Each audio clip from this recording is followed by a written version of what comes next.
Uma inteligência iluminada pelo estudo, uma audácia que nada pode fazer parar, um querer que seja inquebrantável e uma discrição que você seja incorruptível. Estes são os pilares para você praticar a magia. Meu nome é Jonathan Toches, eu estou lançando o livro A Revolução.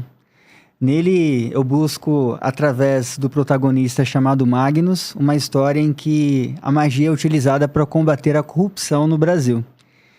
Vale muito a pena conhecer essa obra e, para saber mais sobre ela, basta acessar o link que você vai conhecer os mistérios da magia e também da história brasileira de uma maneira indescritível. Olá, pessoal! Sejam muito bem-vindos no podcast 1818. Hoje nós teremos um convidado que vai trazer uma história muito legal, falar sobre a espiritualidade que ele comunga e, mais do que isso, uma pesquisa que ele vem desenvolvendo já há um bom tempo e que vai compartilhar conosco no podcast de hoje. Claro que eu vou aproveitar para pedir para você se inscrever no nosso canal. Não deixe o seu like, aqui, por favor, que é muito importante para nós. E sem dúvida nenhuma, vamos compartilhar o episódio. Oi, pessoal, sejam bem-vindos a mais um episódio. Hoje a gente já está no clima de Natal, que é a melhor época do ano. Tenho certeza que você também deve estar muito animado para essas festas de fim de ano, porque tem uma magia que é inegável. Então vamos às apresentações. Você pode se apresentar, por favor, pro nosso público de casa? Legal, muito bom estar aqui com vocês. Eu sou Cláudio Roberto Palermo, jornalista, palestrante e pesquisador aí sobre a pluralidade dos mundos habitados. E acabei achando, né, nessas pesquisas um astrônomo francês chamado Camille Flammarion, que foi onde começou essa minha trajetória aí como pesquisador da vida dele. Muito legal. O Cláudio, eu conheço o trabalho dele, tem a Rádio Palermo também, né? Que você comanda aí já há um bom tempo, né? Depois até, inclusive, deixar aqui todos os dados aí para o pessoal chegar lá na rádio, no seu trabalho. E como jornalista também, e como uma pessoa que professa uma espiritualidade, e essa pesquisa que também nos chama muita atenção sobre o Flammarion, e eu acho que vai acrescentar muito no nosso programa de hoje e as pessoas que estão acompanhando o nosso programa. Agora, tudo tem um começo, tudo tem um princípio, né? Como que aconteceu a questão da espiritualidade na sua vida? Isso é uma coisa que nasce na infância, influência dos seus pais? Como que isso, Cláudio, aconteceu para você? Cara, foi influência dos meus pais, né? A minha mãe sempre frequentava centro espírita, né? O meu pai também. Em alguns momentos eles iam para o terreiro de Umbanda, e aí depois voltava para o kardecismo. Então a gente teve essa cultura, né, espiritualizada desde pequeno. Tinha muito livro falando de religião, de livro espírita. Então eu lembro de pegar alguns livros. Não entendia muito bem, mas tinha figura. Então lembro a capa, tinha um do Chico com a capa com a figura de Jesus, né? Então aquilo sempre foi comum, né? E indo junto com eles, tanto nos centros espíritas quanto nos terreiros de Umbanda, acho que acabou se tornando algo natural, né? E aí fui pesquisando e lendo, relendo, indo em outras fontes e vendo o quanto o manancial, né, de espiritualidade é gigantesco, né, no mundo, né? Sim. E você, hoje, você é kardecista? Essa é a sua orientação? É assim que você se identifica? Não que precise de um rótulo, mas como que você se vê hoje na questão da espiritualidade? Eu me vejo como um livre pensador, sabe? Não tenho um rótulo específico. Acho que a minha base é o kardecismo. Mas eu vejo hoje também por questões de origem, né? Eu vejo a questão da Umbanda muito forte também, então eu tô nesse pé aí, né? Tendo a base doutrinária do kardecismo, mas a prática na questão da Umbanda. E isso hoje é aquilo que te alimenta, é aquilo que você espiritualmente se alimenta, acredita, E porque, na verdade, o kardecismo não é uma religião, né? É uma filosofia. O pessoal fala, né? Uma filosofia com consequências morais, religiosas. É. Porque há um debate científico, né, sobre é religião, não é religião. A própria pesquisa que você faz, o Flammarion, ele tem essa perspectiva de ter uma espiritualidade mais voltada para a ciência. Seria isso? Sim, ele sempre teve esse foco, tanto que as críticas que existiam em relação a ele eram muito fortes nesse sentido. Diziam que ele era mais um poeta do que um astrônomo, porque ele sempre se colocava com essa posição filosófica, né? Trazendo alguma coisa de espiritualidade, e os astrônomos mais clássicos da época rejeitavam ele. É engraçado isso, né? Como que a ciência, às vezes, ela execra pessoas que pensam ali um pouco fora da caixinha, porque é uma zona que não é tão segura, né? Ele trabalhou um tempo no Observatório de Paris, né? Que no século XIX era o mais sofisticado, que tinha mais tecnologia. E ele bateu de frente muitas das vezes com o diretor, que era o Le Verrier, que descobriu Urano, né? E aí o Le Verrier criticava ele justamente por isso, né? Não, você é um poeta, você é um filósofo, você não é astrônomo. Ele tinha uma ideia de popularizar a astronomia, que depois ele conseguiu. Inclusive, acho que ele é um dos responsáveis, um dos iniciantes, por essa linguagem mais popularizada que a astronomia, inclusive, ganhou hoje nas escolas, não só no meio acadêmico, mas... Os livros do Flammarion foram os primeiros com desenho, né, gravuras, e depois, já no início do século XX, com foto. Então, porque até então era uma coisa muito fechada, né, entre os astrônomos, e ele levou para as bancas de jornais, né, ele fundou uma revista, Astronomia, e então, quando ele fundou a revista, ele teve a ideia de fundar a revista dentro do Observatório de Paris. E quando ele falou isso para o diretor, o Le Verrier, falou, você tá louco, né? Vender isso em banca de jornal. E aí, depois que ele saiu, foi convidado a se retirar do observatório, aí ele fundou a revista e foi sucesso, né? E ela existe até hoje, né? Agora, antes de você chegar nessa pessoa, nesse personagem, nesse ícone da astronomia e depois uma série de outras linguagens, você transitou por uma formação... dentro do kardecismo, na Umbanda também, né, como uma prática natural ali da sua vida. E você se depara primeiro com essa questão dos mundos, né? Como que foi isso, né? Como que você chegou nesse ponto? Foi através de algum curso? Foi através de uma prática espiritual? Foi um livro? Foi alguém que te tocou? Como que aconteceu isso?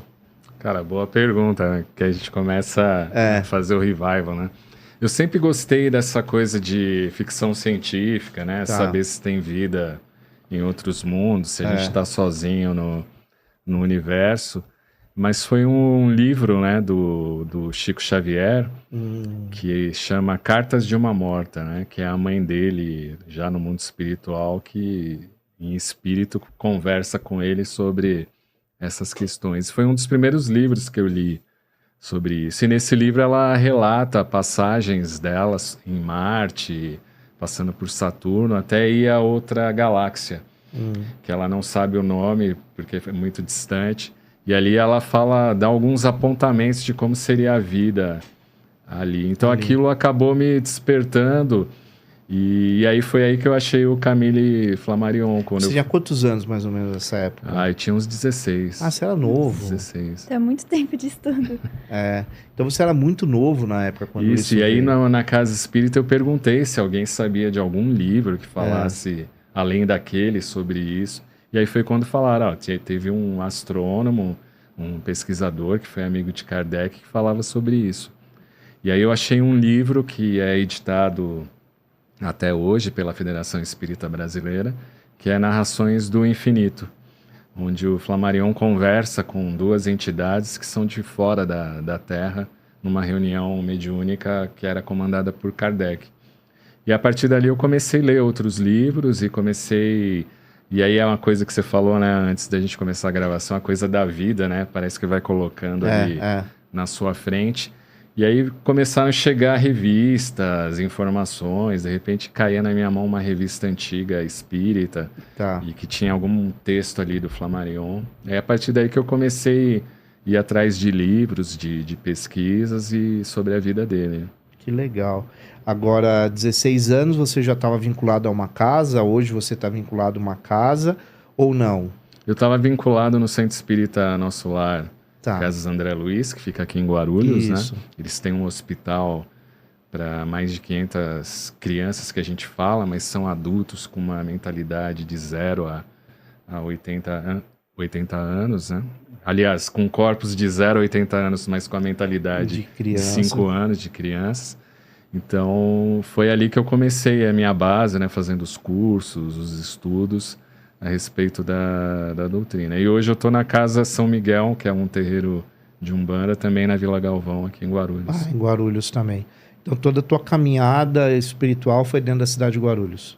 Foi aí, por incrível que pareça. Você é de Guarulhos? Eu nasci em Santana, na Zona Norte, né? E aí meu pai, ele tinha uma indústria que transferiu da Ponte Pequena, né? Ali na Zona Norte, aqui para Vila Galvão. Isso no início da década de 80, né?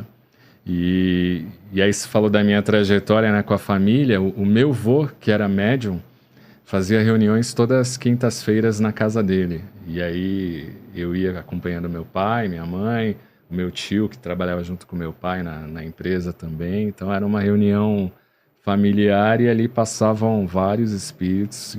E ali também foi a prática onde eu comecei a entender e a me entender melhor, né? Autoconhecimento. Autoconhecimento. Eu fiquei curiosa porque você mencionou que você é jornalista de formação e tudo. Então, eu fiquei curiosa o quanto o jornalismo ele ajudou em alguns momentos da sua pesquisa e também atrapalhou. Porque a gente tem, pelo menos eu percebo, pelo menos na minha geração, às vezes um ceticismo em relação quando o jornalista vai falar sobre religião. Ou que a gente tem que pisar em muitos ovos quando vai tratar de assuntos que tem a ver com religião e tal. Aí eu queria saber, mais por curiosidade pessoal também, em que momento você acha que o jornalismo te ajudou e em que momento você acha que ele deu uma atrapalhada durante as pesquisas? Ou você tinha que deixar totalmente de lado? Como que era por incrível que pareça, o jornalismo me ajudou muito na questão espiritual, porque me ajudou com a parte racional e de checar a fonte, né? Então eu acho que o meu avô me ajudou muito nisso, né, com as questões espirituais, onde a gente podia conversar diretamente com o espírito, né? Não tinha um intermediário, nada. Então, eu conversava como a gente está conversando aqui com as entidades. E então isso me trouxe muito subsídio de fazer as perguntas certas, de entender o assunto e ver até onde eu posso ir, conversar ou não. Mas o jornalismo não me atrapalhou na pesquisa, não. Pelo contrário, eu acho que eu consegui colocar essa parte mais racional, intelectual e essa parte de verificar realmente a informação, onde eu cheguei até, por exemplo, que os pesquisadores dizem, né, que são as fontes primárias, né, os documentos originais. Então, o jornalismo me ajudou a adequar isso numa estrutura em que eu pudesse transmitir para as outras pessoas. Mas nunca me atrapalhou, não. Pelo contrário, eu acho que o jornalismo me fez ver essa questão espiritual por um outro viés, né? Por um outro prisma.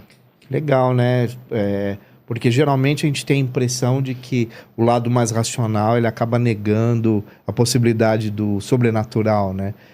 Mas o racional ajuda, né? Porque você consegue discernir, porque nesse meio todo tem muito absurdo, né? Tem muita... Hoje, né, que é fake news, né? Mas desde a época do Flammarion tinha essas fake news. Então, o jornalismo me fez entender melhor. Por que a pessoa está falando isso, né? Por que divulga isso?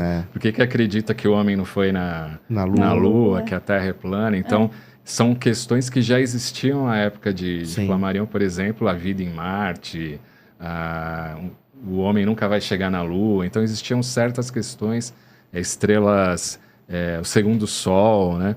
Então, existiam várias teorias que não são novas, né, para quem está assistindo hoje, mas que a astronomia e o próprio jornalismo científico mostraram que a coisa não era bem assim, né? Tem uma outra questão, tem um outro estudo, uma racionalização daquilo que seria o ideal para o homem, né, da sua vivência aqui e de uma vivência fora do planeta, né? Sim. Agora, Cláudio, uma questão que eu acho que é importante a gente conversar, isso tudo tem a ver com OVNI, com ufologia, né? Com incidências, abduções, são assuntos que são muito interessantes, que hoje vem se falando muito sobre isso, inclusive alguns órgãos estatais, né, vem revelando, não só o próprio Estados Unidos, mas a Europa também, alguns países europeus vem falando sobre isso, né, de uma forma um pouco mais aberta do que outrora. Você pesquisa, necessariamente você foi para esse campo de pesquisa também? Essa é a primeira questão. E depois, você já teve alguma experiência nesse sentido, primeiro, segundo, terceiro grau, ou alguma coisa nesse sentido, para você poder, querendo ou não, né, aqui compartilhar conosco? Quando eu era mais novo, eu me interessava mais pela questão ufológica, sabe? Tá. E depois eu trabalhei numa emissora que tinha um programa de um ufólogo, né? Então ele trazia muitos casos ali. Mas depois eu fui percebendo, com o passar do tempo, que talvez 80% dos casos é mais uma vontade nossa de que tenha realmente um contato do que uma realidade. Tirando esses casos, como você disse, né? A Marinha Americana divulga um vídeo, a Força Aérea Brasileira fala da Noite dos UFOs, a Força Aérea Chilena criou lá um setor de investigação de fenômenos anômalos, né? Mas eu vejo que muitos dos contatos ou das histórias é uma coisa mais, sei lá, fantasiosa, fictícia, né? E o que me incomodou muito é que a postura de alguns ufólogos é uma postura assim, só porque um militar falou, a gente pode acreditar. Uma coisa que minha esposa, que estuda bem a psicanálise, deve até falar melhor isso, né? Parece que a gente tem uma coisa assim, uma figura, uma autoridade, então você pode acreditar. Aí eu aceito. Eu aceito, né?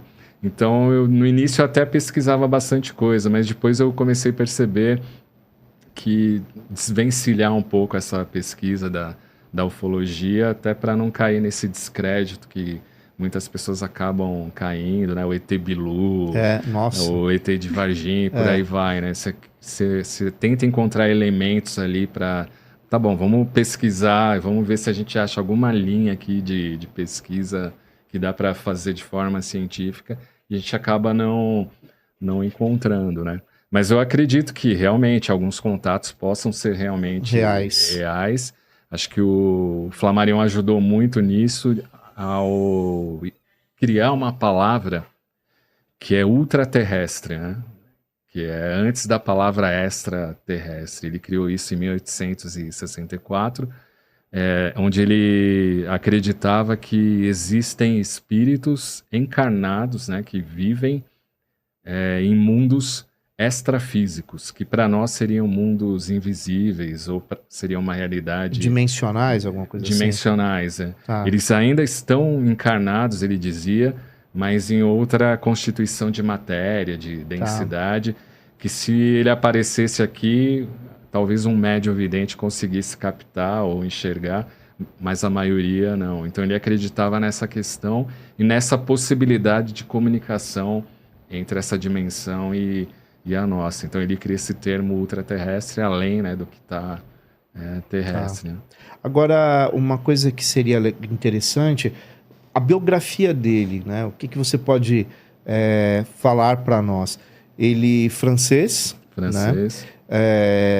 Como que foi essa trajetória? Como que ele chega no ponto que ele chegou?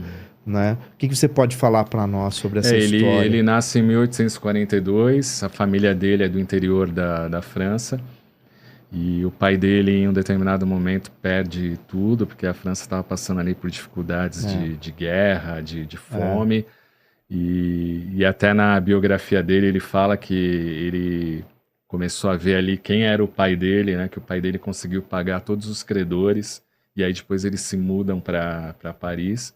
Então, desde adolescente, ele tem uma dificuldade. E ele era prodígio, né, o Flammarion? Ele era um garoto extremamente inteligente. Com 4 anos, ele já estava a ler, escrever. Com 4,5, ele já estava falando algumas línguas. Com 5 anos, ele já tinha noções de aritmética, gramática. Né? Então, desde muito cedo, ele já tinha essa coisa dele autodidata, de... né? E aí em Paris é quando ele começa realmente a estudar, e sem grana na época, ele vai estudar em igrejas, em escolas ligadas à igreja católica. Que é muito tradicional nessa época, Nessa né? época. O poder do conhecimento era controlado. Estava na religião. Né? E ali ele começa alguns cursos com alguns padres, e ali ele começa também a se interessar por astronomia. Os padres começam a fazer algumas aulas falando do sistema solar, do Galileu, Copérnicos, E ali aquilo começa a interessar ele. Em paralelo a isso, com 16 anos, ele já tinha escrito um livro, Cosmogonia Universal, e seria o primeiro livro dele. E tem um fato interessante, né, que ninguém sabia desse livro. E ele ficou doente de tanto estar trabalhando, 16, 15 horas por dia, ainda tinha que estudar à noite, então ele cai febril. E o médico que atendeu ele começou ali a esperar o remédio fazer efeito e viu que o livro estava na cabeceira da cama. E ele começou a ler o livro e falou, poxa, isso aqui profundo. É uma coisa interessante. Então o médico ajuda ele a publicar o livro e a continuar os estudos dentro da área da astronomia, né? E depois, em 1862, ele lança, aí sim seria o livro oficial, né? O primeiro livro oficial, saindo por uma editora, que é o livro que é a Pluralidade dos Mundos Habitados, mais de 500 páginas, cheio de gráficos, figuras, muita coisa de matemática, cálculos, dimensão dos planetas, né? Rotação, complexo.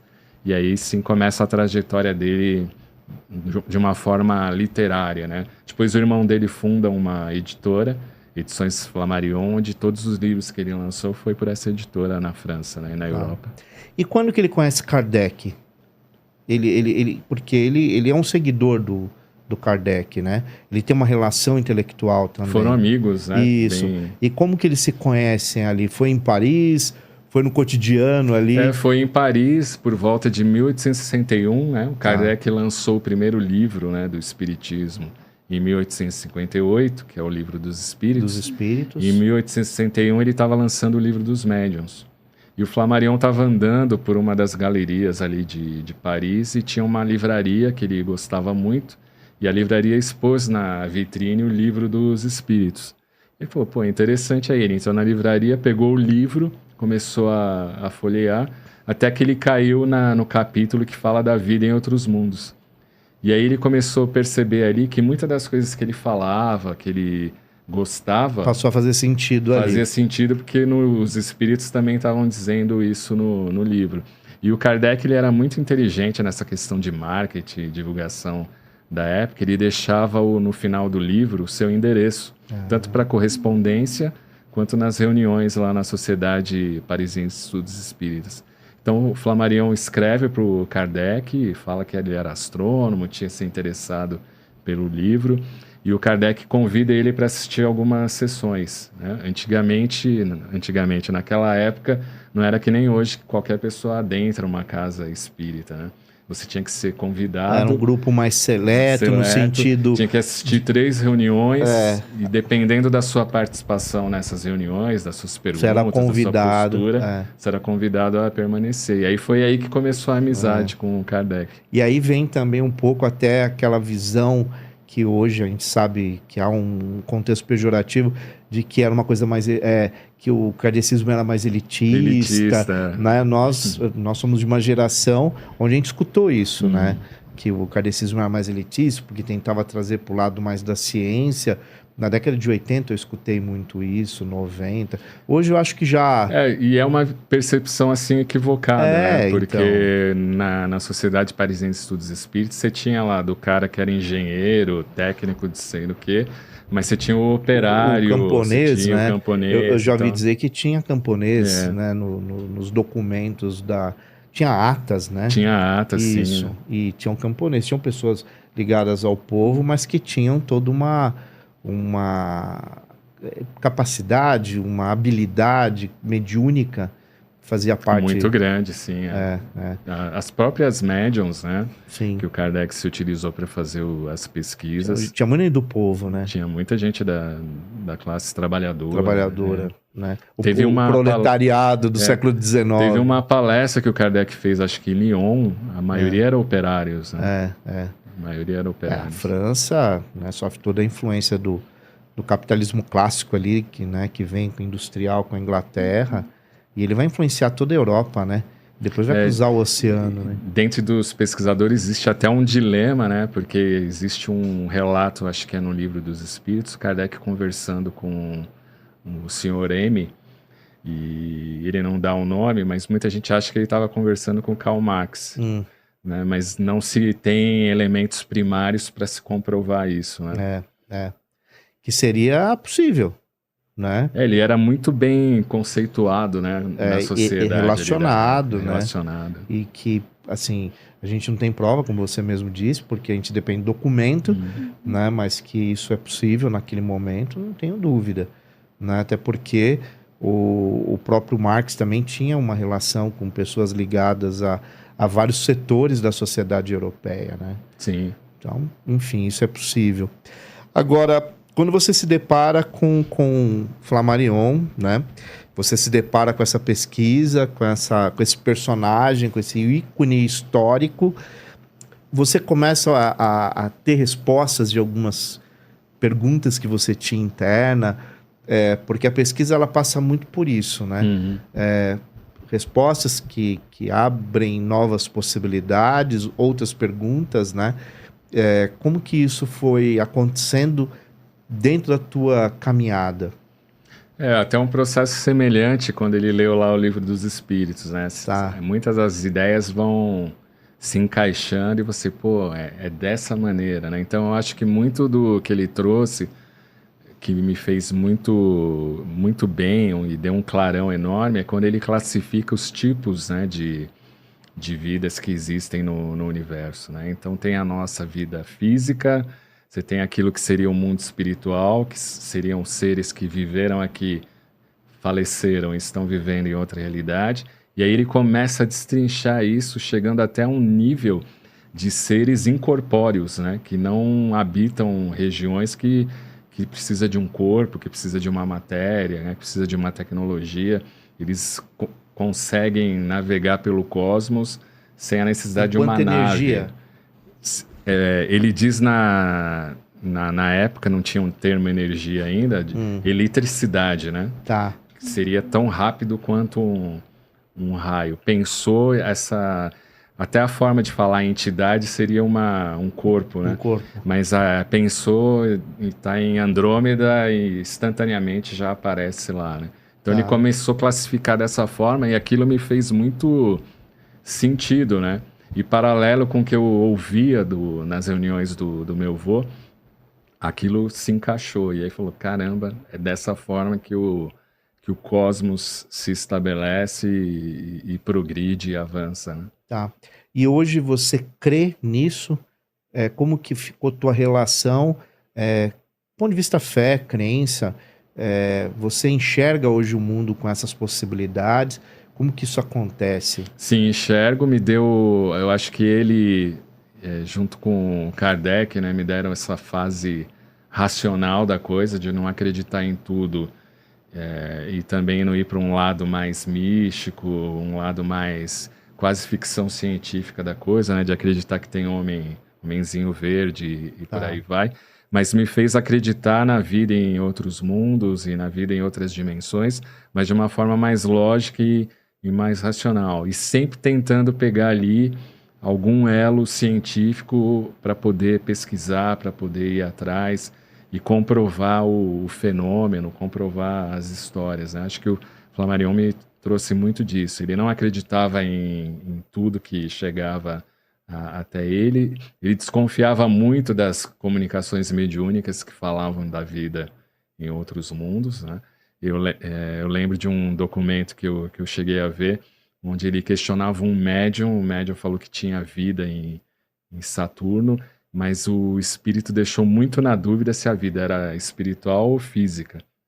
E aí ele teve que ficar frente a frente com esse médium e aí percebeu que o médium tinha inventado a comunicação, né? Então isso me fez muito trazer isso para o hoje, pegar os livros, as comunicações, as mensagens que tem pelo WhatsApp, pelas redes sociais e olhar por esse viés. Será que isso é possível do ponto de vista científico? Será que tem alguma analogia com a nossa dimensão? Será que isso é possível acontecer ou não? Tá. Cláudia, eu fiquei com uma curiosidade que em relação a como essas ideias elas eram aceitas, tanto na época quanto hoje. Porque eu acho que em relação a esses assuntos tem muito uma posição meio... preciso ver pra crer, sabe? Tipo o Galinho Chick Little, ele fala lá que tem os ETs, ninguém acredita até eles verem. É bem essa vibe. E eu queria saber como que tanto na época, como foi a reação das pessoas em relação a esses estudos, e hoje também, porque eu vejo que hoje ficou mais popular pela cultura pop, as muitas dimensões, então tá popularizando, mas de uma forma bem do entretenimento, talvez na base da ficção científica e tal. Então eu queria saber como que foi essa recepção das pessoas. Você sabe que no século XIX era um pouquinho diferente de hoje, porque os grandes escritores de ficção científica eles estavam mais próximos aos cientistas, aos astrônomos, aos pesquisadores sobre essa questão. O próprio Júlio Verne, o Flammarion chegou a se corresponder com ele, então era muito mais próximo e era uma ficção assim... tinha um pouco de viagem ali do autor, mas alguns elementos ele pegava ali do que a ciência da época estava falando, né? Mas eu acho que hoje, e aí que o jornalismo entra na minha pesquisa, é tentar passar isso não dessa forma fantasiosa ou quase chegando num filme de ficção científica ou de uma série, mas mostrar para a pessoa que é possível ter a vida em outros mundos, mas nem sempre do ponto de vista físico, né? Que a gente imagina uma nave descendo em Washington e falando, viemos aqui, que nem lá o dia em que a Terra parou, a primeira, né? O primeiro filme. Depois fizeram o remake, que é totalmente diferente. Mas eu acho que mostrar o trabalho do Flammarion mostrando o seguinte, quando se fala em vida em outros mundos, a gente está falando de outro padrão, que não é o carbono, que não é a água, e são outros padrões que existem e o principal, que pré-existem a nossa criação, né? O que será que tinha antes de 13,7 bilhões de anos do nosso universo? Existiam outros padrões de vida, outras formas de vida. O Flammarion fala isso muito bem, né? Então, acho que é mostrar por um viés científico, racional, mas também mostrando essa possibilidade, né? E o Flammarion tinha uma pergunta que era muito... que até hoje é difícil de responder. Sabendo disto, o que isso muda na nossa vida? Que era algo que ele trazia do ponto de vista do espiritismo moral, né? Que é sempre o homem olhando para o espaço, para o universo, com o desejo de ser melhor, e não de pegar aquela informação para se utilizar de alguma outra maneira que não seja pelo bem da humanidade. Então era... A fonte da pesquisa dele é sempre em cima eu diria, essa coluna, né? Trazendo aquilo para o benefício da humanidade e não para um setor exclusivo, para um interesse econômico. Né? Militar e por aí vai. Sim. Diante desse cenário, ele coloca até que ele tem muito problema com médiums, que ele acredita até que são charlatões, né? Mas ele dá crédito para alguns para entender melhor aquilo que ele coloca como uma teoria, como aquilo que ele começa a escrever, desenvolver. Ele chega a fazer trabalhos com o Kardec? Chega. O livro A Gênese, né, que seria o último livro editado pelo Kardec, a maior parte da pesquisa sobre uranografia, que é um capítulo que está lá, que é o estudo do cosmos, é feito pelo Flammarion. Ele brigou muito com os médiums, né? E os médiums realmente batiam muito nele. Existia um grupo dentro da sociedade que era mais voltado para o fenômeno mediúnico e não queria tanto o aspecto científico, não queria ser questionado. Então o Flammarion brigou muito com esse grupo, né? E depois teve um outro grupo que tomou posse da sociedade pós o falecimento do Kardec, que gostava das obras de Jean-Baptiste Rustang, que seria ali um oponente a Kardec na época. Ele se achava um inimigo de Kardec, e ele recebia muita comunicação e não passava por um crivo de razão, né? E quando esse grupo assomou, né, tomou conta da sociedade, aí o Flammarion rompeu e decidiu sair do movimento espírita francês. Mas ele brigava muito, tanto quando Kardec falece, o sucessor natural de ser presidente seria o Flammarion, e ele fala, não, com esse grupo que existe aí, eu não quero a presidência, porque vai ter mais briga do que conciliação, né? Mas ele questionava muito as comunicações, principalmente quando era da área dele, da questão astronômica, né? Que era uma área que ele dominava, né? Sim. Agora, você acredita que esse pensamento, que de certa forma ele nos apresenta, né? Hoje ainda é um incômodo para algumas pessoas que tem essa coisa da mediunidade só como fenômeno, e de repente você enxerga isso. Já presenciou isso? Já. O médium, ele não gosta de ser questionado, né? Principalmente os médiuns que escrevem muitos livros. Então eu lembro, acho que de 5 anos atrás, eu recebi uma mensagem de um médium pelo WhatsApp, e ele, nessa comunicação, falava que vinham espíritos de Andrômeda, e que a energia desses espíritos tinha uma quantidade, eu não lembro exatamente. E aí o que eu fiz? Eu mandei essa mensagem para um astrônomo que escrevia para o G1 na época. E aí esse astrônomo me respondeu, falou, esses médiums, né? E aí ele falou, essa quantidade de energia que está falando na mensagem, ela destruiria o sistema solar, se ela chegar aqui, né? E aí eu mandei de volta para o médium brigou comigo, nunca mais nos falamos, né? Então eles não gostam de ser questionados. E o espiritismo no Brasil tomou um viés religioso muito forte, né? E quando você toma esse viés religioso forte, fica aquela coisa do sagrado, você não pode questionar, né? Isso é uma revelação que vem do alto, então ela não tem erro, né? E o médium... Aí vira dogma, né? Vira dogma, e o médium se esqueceu que ele é só um intermediário, né? Da comunicação. E que pode ter erros, né? Claro. E que pode ter erros, porque você discernir aquilo que é seu e aquilo que não é seu, que realmente está vindo através de uma questão espiritual, é uma linha muito tênue, né? A pessoa precisa estar muito preparada, muito refinada, né? Para poder exercer esse trabalho. Hoje, existe um critério para se publicar um livro psicografado, um crivo para falar isso aqui realmente é reconhecido como um livro psicografado ou não? Cara, não existe esse critério, porque a estrutura que foi criada pelo movimento espírita é uma estrutura descentralizada, né? Não tem um Vaticano ali que coordena tudo, né? É milagre ou não é milagre? Por mais que tenha as federações, mas elas não têm esse poder, né? Elas são mais orientativas, né? De algumas normas, tal, ajudam algumas conduta, né? Isso. Mas não existe isso, né? Então, e tem muito médium que acaba criando a sua própria editora, né? Então não existe esse critério de, isso aqui é uma obra, ok, vamos publicar. Não, isso aqui tá... O Kardec fazia isso, né? Porque estava no início da estrutura do espiritismo, então ele conseguia ter um pouco desse comando, né? Tanto que alguns médiuns que, quando ele não publicava, falaram, não, Kardec é ditador, né? Ele quer mandar em tudo, não quer... Aí ia por outro caminho. Ia por outro caminho. Então, não existe esse critério, né? Acho que é mais pela postura moral, a conduta do médium, e aí acaba transferindo isso para sua obra, como foi com o Chico Xavier, né? E aí, né, a credibilidade vem disso, né? Da postura dele como ser humano, como homem, ser humano, né? Cláudio, durante as pesquisas, você achou bastante material em português?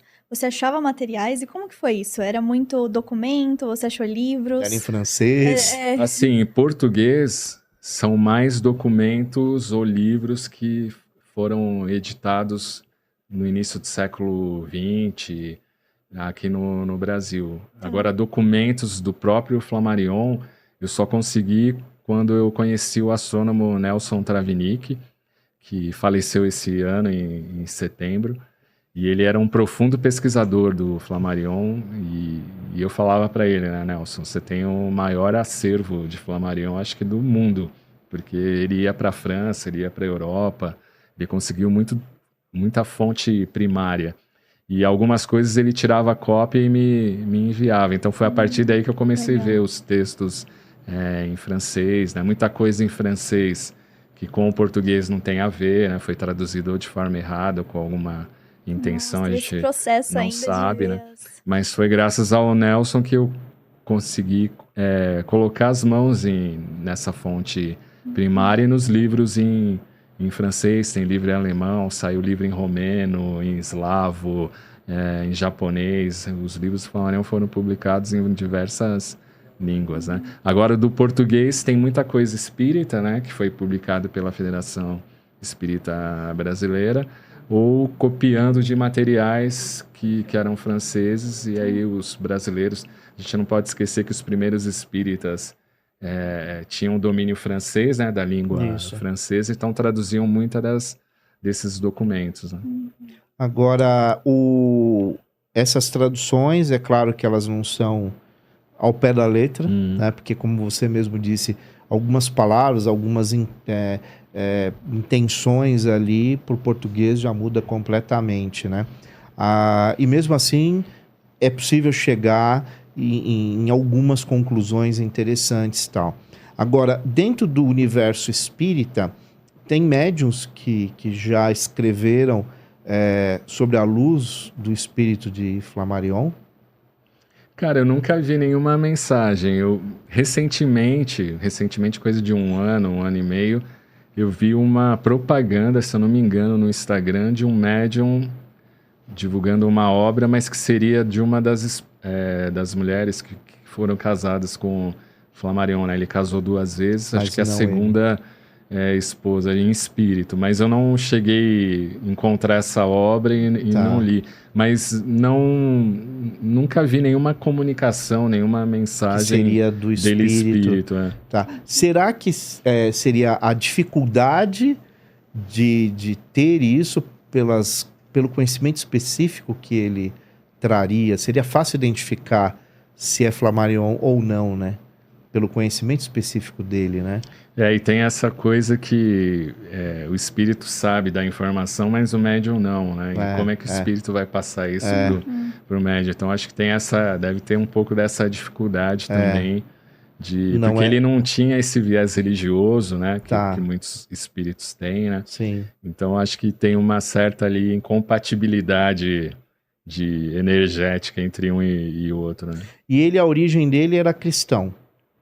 Ele vem de uma família cristã. Ele passou um tempo na igreja católica.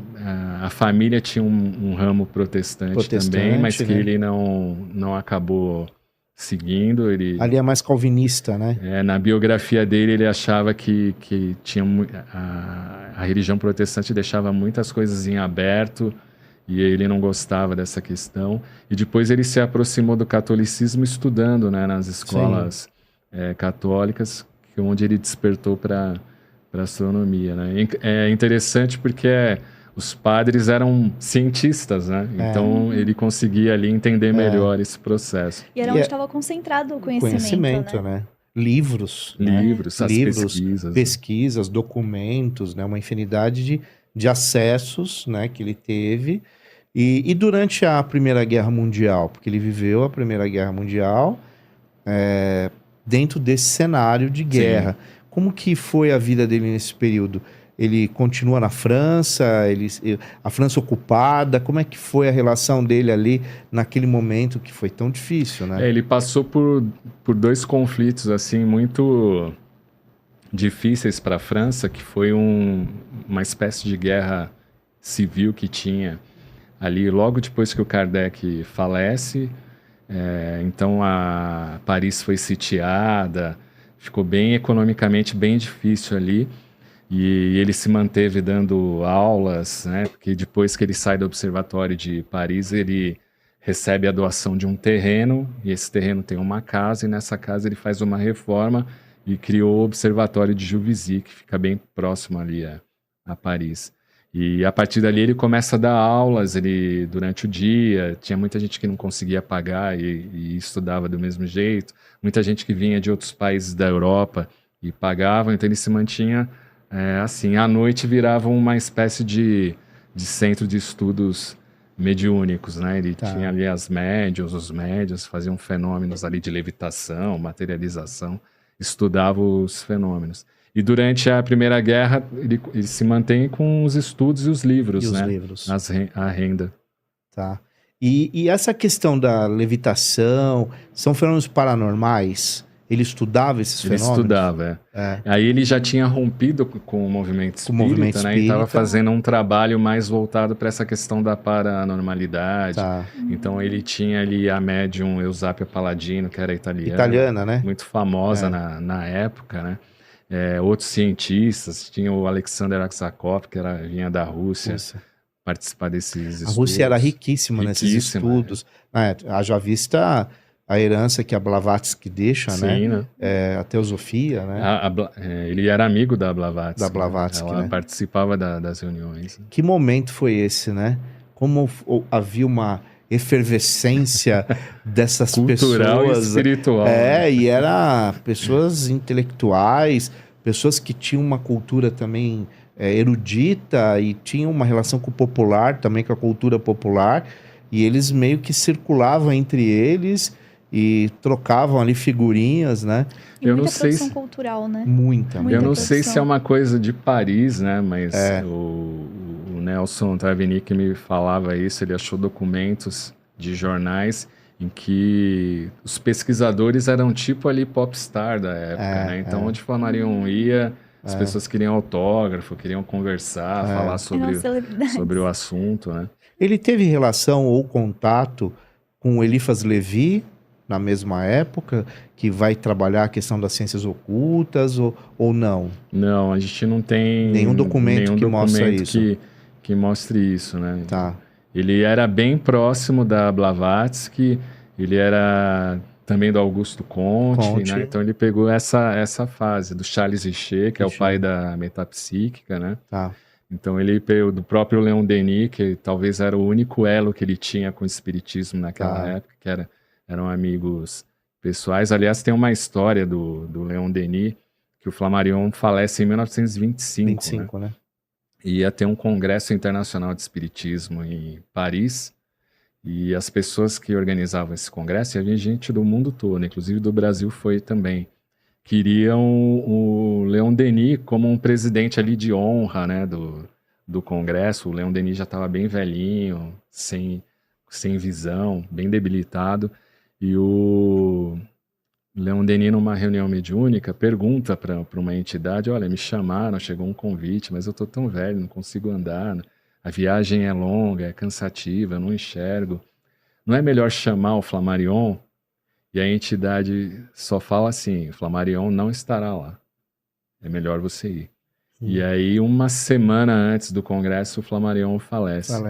E daí o Leon Denis entendeu o que a entidade quis dizer naquela época, né? Então ele tinha esse círculo de amizades e que iam mais para esse aspecto científico da coisa, né? Se reuniam, estudavam, as médiuns ali materializavam, ele amarrava as médiuns num quarto, né? Lacrava a porta para não ter nenhum tipo de fraude, né?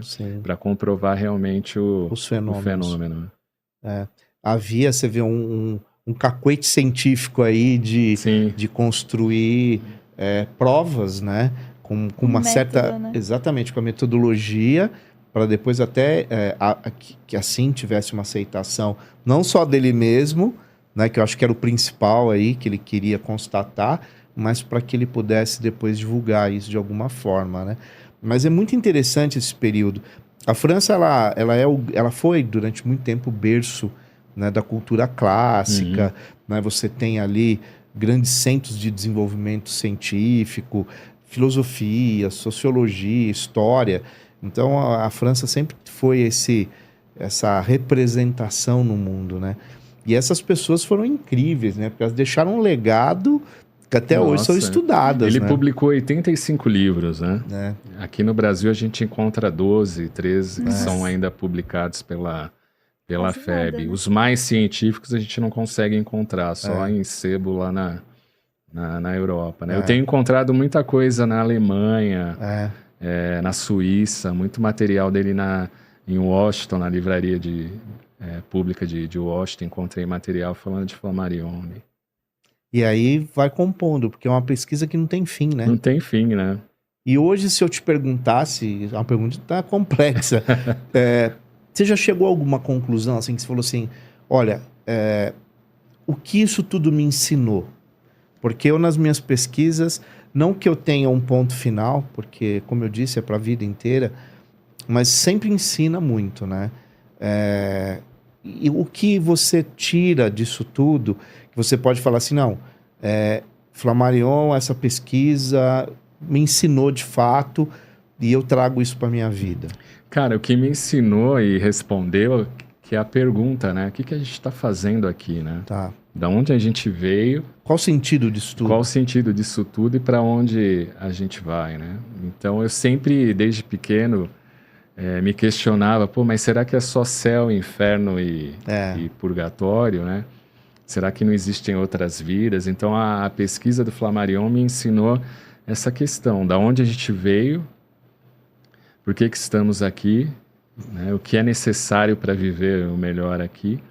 E também me comprovou um pouco do que Jesus falava, um pouco, né? O conceito que Jesus trouxe, que é o das muitas moradas, né, na casa de meu pai, que eu acho que sem o braço da vida em outros mundos não fica completo esse ensinamento. E também me mostrou que uma figura como Jesus é uma que pertence a civilizações muito superiores à nossa e que estão viajando aí pelo cosmos, ajudando planetas que ainda estão em desenvolvimento como o nosso, ainda tão primitivo, né? Então isso me deu uma consolação muito grande de entender que a vida não é só essa, que a gente sofre, que a gente tem os tombos e as vitórias, mas que ela faz parte de uma engrenagem maior, né, de vivências que a gente vem aí já há milhares de anos. Né? E você criou uma relação de intimidade com o Flammarion? Você sente isso? Sim. Eu sinto isso, é como se eu entendesse o pensamento dele, né? Eu até perguntei pro Nelson, você já conversou com o Flammarion em alguma casa espírita, em algum centro, alguma palestra que você falou? Ele falou, eu nunca tive essa oportunidade, gostaria muito, quem sabe quando eu partir, ele falou isso. Mas tem essa proximidade, sabe? Não, é uma coisa inexplicável, né? Do ponto de vista racional, mas eu consigo às vezes sentir quando vem algum documento, alguma informação que eu não esperava e de repente surge na minha mão. Né? Entendi. Isso vai culminar num livro, culmina em palestras? Como que você pretende democratizar, né? Como que você pretende trazer isso para as pessoas, principalmente aqui no Brasil, né? Porque há uma distância aí, apesar de o mundo globalizado, tudo é aqui do lado hoje, mas França continua lá na Europa e nem todo brasileiro tem acesso a documentos, a pesquisa, a interpretação daquilo que está se pesquisando. Como que você pretende trazer isso, se é que você pretende? Porque às vezes também tem pesquisa que é sua, né? Tem uma coisa que é para você ali, na tua busca pessoal. Já me falaram de livros, mas sabe que vem do mercado editorial, eu não sei se ele aceitaria um livro sobre esses assuntos, ou sobre o próprio Flammarion, né? E conversando com o Nelson Travnik ano passado, né? Ele deu a ideia de fazer cursos regulares, mas pela internet, né? Ou promover em observatórios, em algumas questões. Né? Durante muito tempo eu fiz em casas espíritas, né? Você chegou a fazer? Cheguei a fazer, mas eu percebi que não... Não tocava? Não que tocava, mas eu percebi que da minha parte eu acho que seria uma coisa assim meio... Sabe, eu tô falando ali, mas as pessoas estão indo na casa espírita porque o filho faleceu e a dor é grande, porque o marido fugiu de casa, porque perdeu o emprego. Uma doença. Então eu percebi que não seria o importante para essas pessoas, né? O importante é realmente sanar aquela dor daquele momento, né? Então, num primeiro momento eu até achava as pessoas não estão interessadas nisso, mas aí eu, pensando bem, as dores, né, que a vida nos dá atualmente são muito difíceis de você pensar algo um pouquinho além daquilo que está doendo, né? E aí eu percebi que seria até falta de caridade minha para com essas pessoas tentar impor ou passar esse conhecimento, quando na verdade existem dores tão terríveis como perder um filho, por exemplo, que eu nem imagino o que é, e de querer falar sobre essas questões para uma mãe ou para um pai que está passando por isso, né? E aí eu parei de fazer essas palestras e pretendo, né, não sei quando, mas seguir essa ideia do Nelson de me especializar mais em astronomia e divulgar isso em observatórios e depois fazer cursos pela internet, divulgar dessa forma. Porque eu acho que é uma forma bem interessante de trazer isso, né, para as pessoas, para o público de modo geral, né? Agora, é claro, né, eu acho que o seu argumento ele é extremamente plausível, né? A questão que são as necessidades momentâneas, as necessidades imediatas, e isso já entra num campo de formação, né? Eu acho que dependendo da casa, se é uma casa que dá formação, né, para as pessoas que ali estão, é diferente das pessoas que estão buscando, né, um amparo, um acolhimento. Talvez não é o que elas querem escutar naquele momento, isso, né? E depois acho que a própria experiência, né?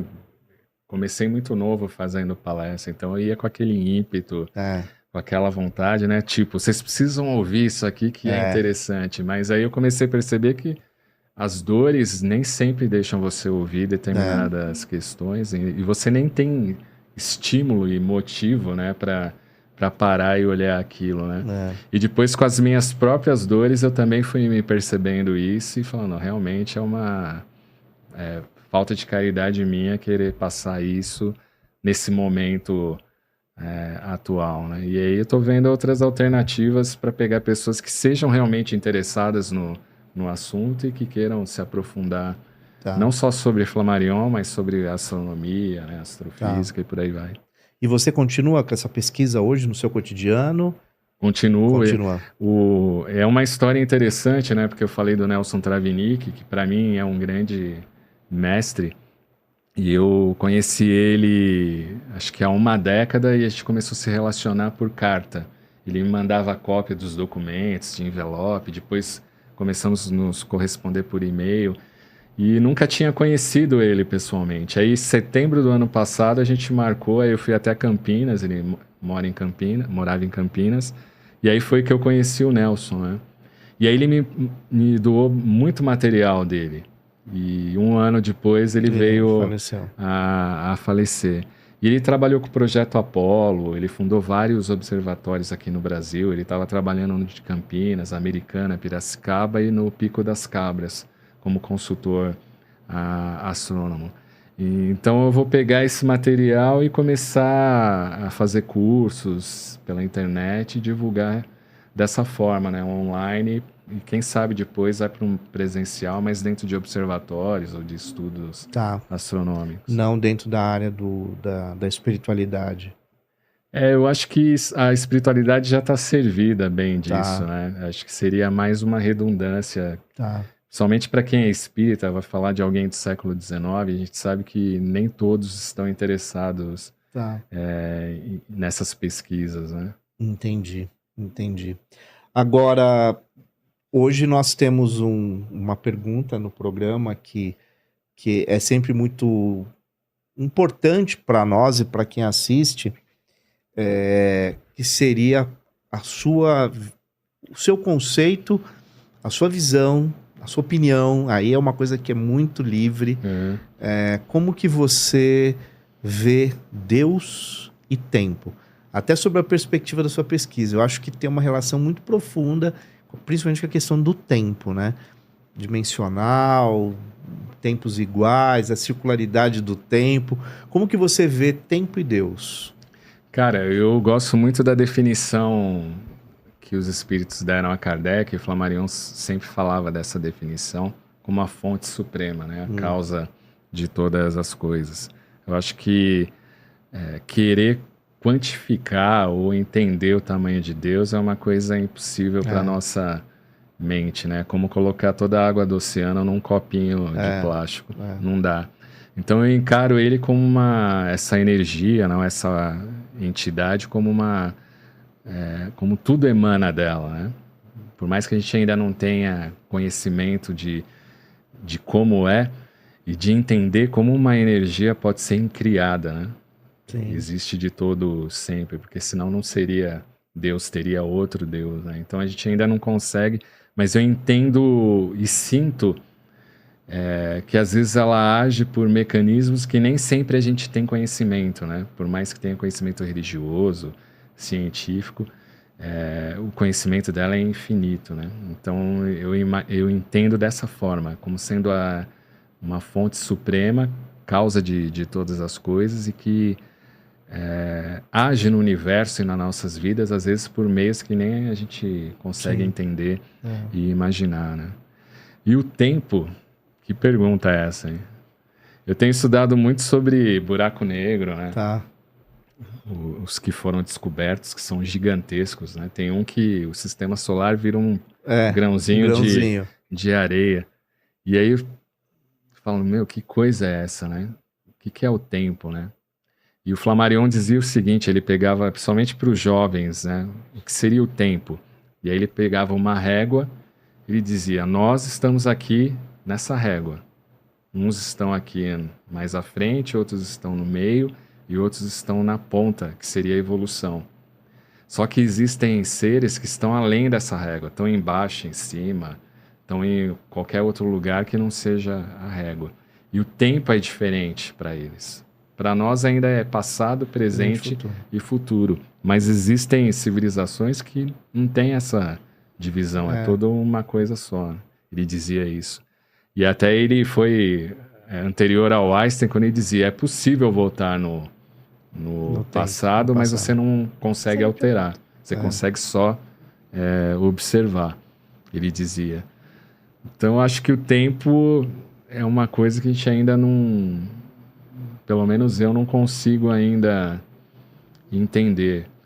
Porque quando você está com a dor, ele parece que não passa. Quando você está feliz, parece que ele passa rápido, né? E aí os cientistas dizem isso depende do observador, depende da sua mente. Então, eu prefiro ficar com a definição do Flammarion. Nós estamos aqui ainda presos nessa dimensão e que existem outras situações que vão além e quem sabe um dia a gente chega lá, né? Sim. Estamos chegando agora para o final já do nosso programa. Passou rápido, é só 1 hora. E aí, a sua mensagem final. Que você quer falar, algo que você queria ter falado ao longo do programa, a gente acabou não comentando. É o seu momento de conversar com o pessoal que está assistindo, tanto pelo Spotify ou pelo YouTube. É livre. A mensagem final é a mensagem que eu levo para a minha vida, que é nunca desistir e nunca achar que não tem uma saída, né? Que somente quando a gente está sofrendo, está com algum desafio pessoal, entender que realmente essa força suprema ela está agindo, nosso anjo guardião, seja qual denominação, né, a pessoa mas entende que existe uma entidade que cuida da gente e acreditar piamente que eles estão aí nos auxiliando e nos ajudando e continuar trabalhando, estudando sempre, se aprimorando sempre, que eu acho que essa que é a dinâmica do universo. Do universo, né? Agora, antes da gente terminar, Cláudio, deixa para nós, né, para as pessoas que estão nos assistindo, nos ouvindo, se assim você desejar, seu contato, né, claro. A rádio, enfim, porque pode surgir pessoas interessadas na pesquisa, de querer trocar ideias com você. De repente, até alguém que já pesquisa sobre o assunto, legal. De repente acha uma convergência, isso é muito comum acontecer, isso né? É verdade. A internet hoje nos abriu uma possibilidade incrível. Você tem, às vezes, a pessoa que está lá no sul do Brasil, pesquisa a mesma coisa, entra em contato e você começa a trocar informação, Foi assim bem que legal. Eu conheci o Nelson, né? Eu publiquei um artigo num jornal espírita, ele leu, estava lá meu e-mail, ele entrou em contato. Sobre a pesquisa, tem um Instagram, que é Conexão Urânia. Urânia é a deusa da astronomia, que o Flammarion tinha uma reverência muito grande por essa figura, e é o nome de um dos livros do Flammarion, Urânia. Então, Conexão Urânia no Instagram. E a rádio, radiopalermo.com.br, é uma rádio comercial, tem programas ali de tudo que é tipo, uma programação bem diversificada. E o nosso foco é a cidade aqui de Guarulhos. Então é só ouvir lá, radiopalermo.com.br. Tá, é uma rádio online? Online, rádio online. E ela tá basicamente ligada à cidade de Guarulhos. É, a cidade de Guarulhos. Então você fala de coisas sobre a cidade. Isso, entrevistas são de pessoas daqui. Da cidade. E aí você fomenta a cultura, economia, tudo que é ligado à Jornalismo, cidade. A parte política, tá tudo lá falando de... E ela tem programação todos os dias. Todos os dias. Fica lá 24 horas que legal. Rodando. Então, Rádio Palermo, certo? .com.br. Então, acessem aí, principalmente o pessoal da cidade de Guarulhos, que é uma rádio que fala sobre a cidade, né? E é uma cidade de quase 1,5 milhão hoje de habitantes. Né? Eu acho que, se eu não me engano, é a maior cidade aeroportuária da América Latina, né? Acho que ganha do México, em termos de tamanho, né?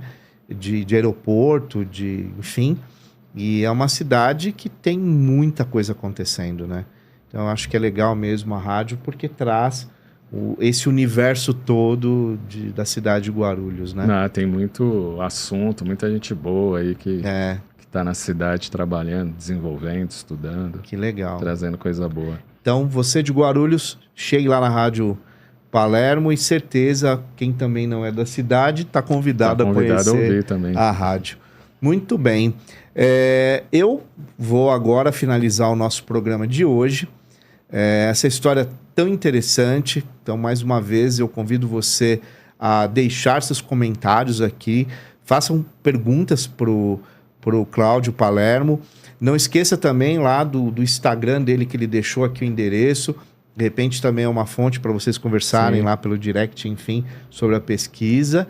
E, mais uma vez, eu vou pedir para você se inscrever no nosso canal. É muito importante, porque isso dá relevância para nós.